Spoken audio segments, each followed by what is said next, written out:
Bonjour, bienvenue sur Mise en forme en direct avec Dan et Karen. Aujourd'hui, on espère que vous avez fait vos devoirs et que vous avez votre élastique parce qu'on on va vous partager tous les plaisirs de la bande élastique. Et puis, mais d'abord et avant tout, on va revenir sur l'entraînement cardiovasculaire. On en a fait le tour, hein? On a dit comment aborder tout ça la semaine dernière. Par contre, on veut élaborer. On veut vous parler un petit peu de comment maximiser la dépense calorique dans votre entraînement cardiovasculaire. Premièrement, il y a les entraînements intervalles. Oui, une fois que la condition physique principale de la personne se trouve être établie, la fondation de base, dans ce temps-là, on veut commencer à pousser l'enveloppe un peu pour maximiser la dépense calorique.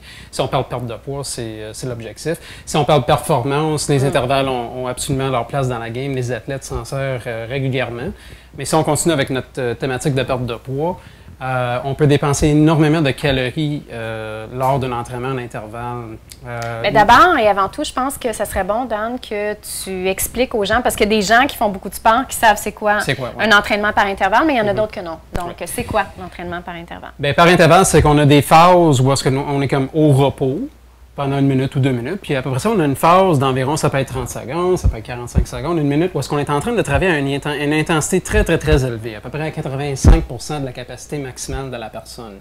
Et là, on revient en phase de récupération pendant 1 minute ou 2 minutes. Ça peut être 3 minutes aussi si c'est quelqu'un qui commence pour la première fois. Puis ça, c'est un intervalle qui est à peu près à 60-65 % de l'intensité maximale de la personne.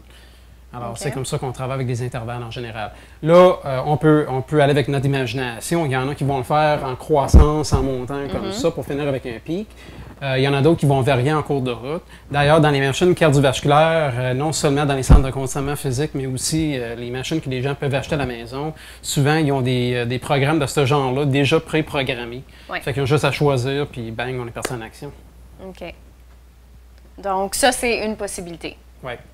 Puis à part ça, parce que là, on a parlé de puis l'intervalle, on peut le faire avec, le tapis roulant. On pourrait le faire naturellement à la course aussi. Oui. On peut le faire, dans le fond, avec l'elliptique. On peut le faire avec un vélo. On peut le faire avec des marches. On peut le faire avec des marches, oui. On a parlé des marches la semaine passée. La semaine passée, on a touché à des marches, mais en montant, on est dans la phase intense où on maximise notre effort. Mais quand on descend, on n'est pas vraiment à haute intensité. On est en train de récupérer pendant qu'on descend. Puis là, on repart une autre phase en montant, puis là, on descend. Fait que c'est un genre d'entraînement en intervalle, ça. OK. Oui, c'est super, ça. Ouais. Dans le fond, ça vous prouve qu'on n'est pas obligé, encore une fois, tu sais, là, on parlait souvent d'entraînement à la maison, on n'est pas obligé d'être au gym pour faire ça. Non, pas nécessairement. Des fois, les meilleurs entraînements cardiovasculaires, dans le fond, en parlant, parce que dans ma tête à moi, c'était au gym, sur le treadmill. Ou, mes meilleurs entraînements étaient à l'extérieur. En vélo, en montagne. En montant une côte, on redescend la côte, on remonte la côte, on redescend la côte. Fait qu'on est vraiment limité par l'imagination, rendu à ce point-là. J'ai fait ça avec des marches à l'extérieur. Ce sont mes meilleurs entraînements quand je peux faire ça à l'extérieur, puis j'ai un défi. Là. Je vois la montagne quasiment, là, puis je me rends en haut, puis là, je redescends, puis là, je remonte. Fait que c'est toujours quelque chose qui me stimule beaucoup. Moi, personnellement, j'aime mieux faire mon cardio à l'extérieur qu'à l'intérieur. Oui, définitivement, parce qu'en plus, tu as les paysages, tu as la nature, tu respires l'air frais, c'est bien différent.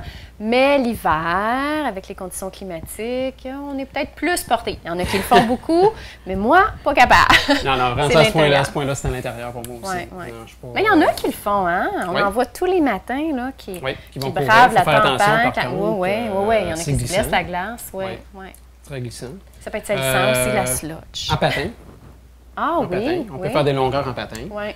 En ski de fond. Oui. OK, on peut faire la même chose. Quand on monte des pentes, bien là, on stimule le système un petit peu plus en montant. On peut le faire en raquette aussi. Oui, en raquette, en courant. Oui. Fait que, encore une fois, on est vraiment pas, on n'est pas si limité que ça avec les entraînements de ce genre-là. C'est juste par imagination. Moi, des fois, quand je suis en vélo, je vais spotter quelqu'un qui est à peu près à 100 mètres de moi, puis ma job, c'est d'aller le rejoindre. Dépasser la personne, là, je ralentis, je laisse la personne me dépasser, j'attends quelques minutes jusqu'à temps que la personne soit à peu près à 100 mètres, là je pars un autre sprint pour aller chercher la personne. Fait que c'est un entraînement par intervalle, ça. C'est stimulant. J'ai toujours un lapin devant moi. C'est fatigant qu'on se dit, il veut-tu me dépasser ou il veut pas me dépasser? Il ne sait pas qu'est-ce qu'il veut, lui. Mais moi, je vois cette personne-là comme un gros lapin. Fait que pour moi, c'est stimulant, c'est un défi, puis je suis un gars de défi à ce niveau-là, fait que ça me stimule au maximum, ça. L'idée avec les entraînements réellement à haute intensité, c'est d'augmenter ce qu'on appelle le VO2 max, le volume d'oxygène maximal que le corps peut assimiler pour faire de l'énergie lors d'une épreuve. Puis si on peut augmenter le VO2 max, en principe, on est en train de consommer beaucoup plus, plus d'oxygène que normal. Si on peut consommer beaucoup plus d'oxygène, bien là, notre potentiel pour brûler du gras se trouve à être élevé aussi. C'est quelque chose qu'on veut faire avec les gens qui veulent perdre du poids après qu'on a établi la fondation de base, c'est de commencer à faire des entraînements un petit peu plus poussés pour booster le VO2 max de la personne. Okay. Et dans ce temps-là, la personne va consommer plus d'oxygène que normal avec l'entraînement et on va avoir un impact un petit peu plus prononcé sur la perte de masse graisseuse. OK. Puis, j'ai une question par rapport à l'intervalle. Est-ce que tu recommandes quelqu'un qui s'entraîne, disons, 5 jours semaine? On veut perdre du poids, on s'est fait faire un programme 5 jours semaine. Est-ce que tu recommandes l'entraînement cardio par intervalle les 5 jours? Disons qu'on fait du cardio les 5 jours. Ou bien tu le recommanderais 1 fois ou 2 semaines? Ça serait quoi la fréquence? Très bonne question. Typiquement, ça dépend comment je structure le programme d'entraînement musculaire. Okay. La journée que la personne va travailler, mettons, les cuisses, on brûle énormément de sucre à ce niveau-là. Fait que quand c'est le temps de performer en cardio, évidemment, ça se trouve être les membres inférieurs qui performent le plus. Hein? Fait qu'on a brûlé beaucoup d'énergie, sont vraiment affaiblis rendus à ce point-là. On n'a pas le jus pour être capable de vraiment faire un intervalle ou un entraînement cardiovasculaire. À moins qu'on fasse notre cardio avant. Oui, c'est ça. Typiquement, je vais le proposer après parce que je veux... Ça prend, on a besoin d'une certaine énergie vitale pour être capable de faire de la musculation avec assez d'intensité, avec assez d'entrain. Fait que si on se brûle sur le cardio avant, on va arriver à la partie musculaire et ça va être comme... OK. Bon, c'est pas tout le monde, ça, mais la plupart des gens vont avoir ça comme sensation. Arriver à la partie musculaire, ils sont plus fatigués. Fait qu'on fait le cardio à la fin. Alors, la journée que je fais les cuisses, je propose des entraînements un petit peu plus en endurance à moyenne intensité. Fait qu'un effort à 75-70 %, mais là, on pense endurance. On pense, mettons, 25-30 minutes de durée. Okay? Quelqu'un qui a travaillé le haut du corps, bien, les cuisses, les jambes n'ont pas été sollicitées, fait qu'elles sont pleines d'énergie. Là, on peut se lancer dans des entraînements un peu plus poussés, là, comme des intervalles. La personne va avoir le jus pour le faire. Parce que ça ne nécessite pas vraiment le haut du corps, à moins qu'on fasse des mouvements elliptiques. Là. Mais si on parle de courir, vélo, des affaires comme ça, on a le jus, on peut le faire. Malgré que, quand même, on va l'utiliser comme en course, là, souvent, avec le haut du corps, tu peux aller chercher un petit peu de vitesse. Puis moi, j'ai remarqué les journées où j'étais plus fatiguée ou quand j'ai été blessée dans le dos, puis que j'ai couru, bien là, veux pas, j'essayais de me limiter. Puis le rythme de ma course était bien différent. Je me sentais un peu handicapée là, parce que je pouvais pas... Mais je suis d'accord avec toi, tout à fait d'accord avec lui. Toujours d'accord avec lui. Donc, je voulais aborder un sujet. Go. La veste. La veste. Parce qu'il y a des gens qui courent avec une veste. Oui, il y a du monde qui vont s'entraîner avec une petite veste. On n'a pas un exemple ici, mais imaginez-vous une petite veste là, dans laquelle on met des poids. Typiquement, ça joue en 10 et 20 livres. Ou on pourrait prendre un sac à dos. Un sac à dos, ça fait la job aussi. Parce que qu'est-ce qu'on fait dans ce temps-là, c'est qu'on ajoute du poids à la personne. Alors, le corps doit travailler plus fort pour supporter les 10 ou 15 ou 20 livres de plus qu'on lui donne. Alors, ça nécessite une dépense calorique plus importante.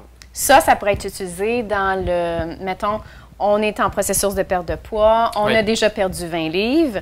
Donc, si on veut que notre cardio, notre cœur travaille autant, on prend la veste pour remplacer le 20 livres qu'on a perdu. Exactement. Si on remplace le poids qu'on a perdu, le corps ne voit pas vraiment la différence. Fait qu'il va performer à la hauteur qu'il était quand on était plus pesant. Fait que la dépense calorique est pas mal plus importante. C'est ça qu'on va aller chercher avec un outil de travail comme ça. D'ailleurs, j'entraîne du monde des fois avec des pack-sacs sur leur dos, justement pour pousser leur système cardiovasculaire. J'ai même un client qui voulait faire le camp de base d'Everest, puis c'était difficile. Il était déjà bien conditionné. Je dis, bon, OK, il va falloir vraiment pousser l'enveloppe.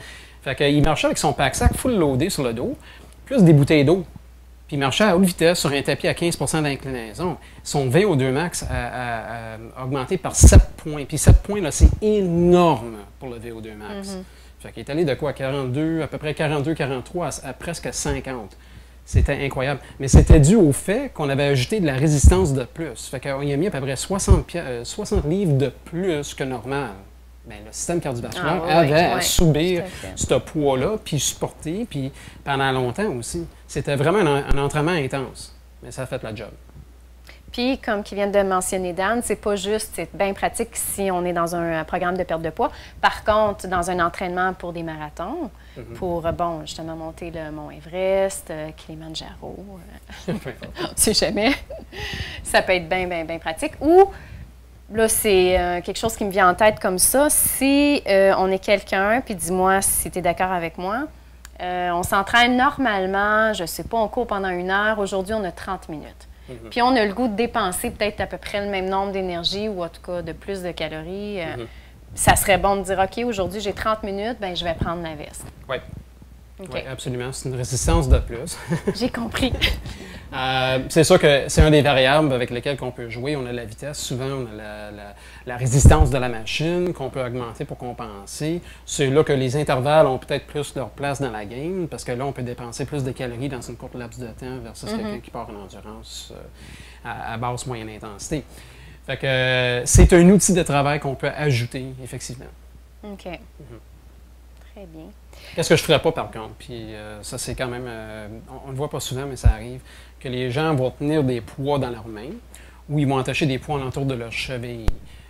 Moi, je suis à 100%... Oui, pour courir, même pour marcher, c'est que là, on a un poids qui est en train d'envoyer des stress de plus au niveau des articulations.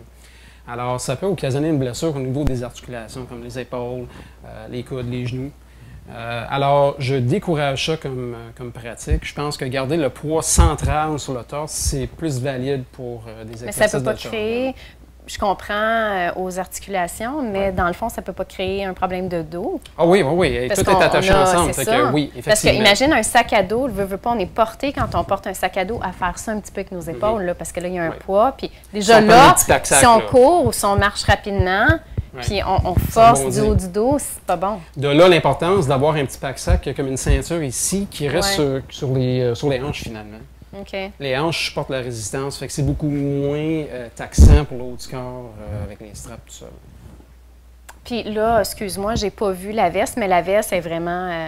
Oui, ça prend la forme du corps. Okay. C'est une veste ordinaire, là, sans manche. OK. Ouais. Puis les poids sont bien répartis, c'est pas juste les poids en avant ou en arrière, c'est pas mal tout réparti alentour. OK. C'est bien, bien, bien pratique. Parce que moi, en danse, j'ai été entraînée avec des poids aux chevilles. Ouais, on faisait des sauts. Fait que quand on arrivait pour faire les sauts, pas de poids, on sautait très, très, très haut. Oui, c'est un effet de réflexe. Oui. Mais j'avoue que ça pouvait être... On était plus jeune, donc c'était correct. J'ai jamais personne qui s'est blessé ou qui a des douleurs. Heureusement. Mais oui. Mais des fois, c'est qu'on se blesse. OK, on peut se blesser au moment que ça... Non, mais ça peut être... fait, mais ça peut prendre des années, des fois, avant de vivre les signes et symptômes de ce qu'on a fait. Oui. OK, fait qu'il faut vraiment toujours planifier d'avance. OK, c'est bien beau faire ça aujourd'hui, mais qu'est-ce que ça va me faire dans 10 ans ou 15 ans? Il faut vraiment planifier loin. Oui, tout à fait. Donc, est-ce qu'on entame les élastiques? Parce qu'aujourd'hui, on va vous parler d'élastiques. Oui, puis on va regarder toutes les possibilités avec... en tout cas, on va regarder les muscles principaux du corps qu'on va entraîner normalement dans un gym, mais si on n'a pas accès à un gym, puis on veut s'entraîner à la maison ou en voyage ou par affaire. Mais c'est ça, c'est facilement transportable. C'est facile à porter avec nous, ça pèse quasiment, ça pèse rien. OK, c'est bien pratique. Alors, on peut s'en servir comme outil de travail. Puis les gens, souvent, ils vont dire « Ouais, mais un élastique, il n'y a pas tant de tension que ça. » C'est pas beaucoup. La résistance, c'est la résistance. Hein? Fait que si on peut jouer avec la longueur, on peut jouer même avec les sortes d'élastiques, parce qu'on a 2 autres modèles ici. Fait que par couleur, ça, c'est peut-être plus lousse. Là, on va dans l'intermédiaire, il y a un petit peu plus de rigidité là. Puis là, on va dans le super rigide, là, où est-ce que ça, on peut s'en servir pour des exercices de cuisse, comme exemple. Okay. Alors, nous, on va s'en... Juste une petite parenthèse, j'ai oublié de mentionner en début d'émission, vous pouvez, si vous écoutez l'émission en direct, que vous avez des questions, des commentaires, des suggestions, des questions surtout qu'on pourrait répondre directement tout de suite, n'hésitez pas à chatter avec nous. Notre charmant technicien François va se faire un plaisir de nous transmettre les questions et on répondra tout de suite, Daniel et moi. Bien, probablement plus Daniel, mais bon. Et puis, si je ne suis pas d'accord, je vais donner mon point de vue. OK? C'est ça mon travail, dans le fond. C'est de donner des petits défis.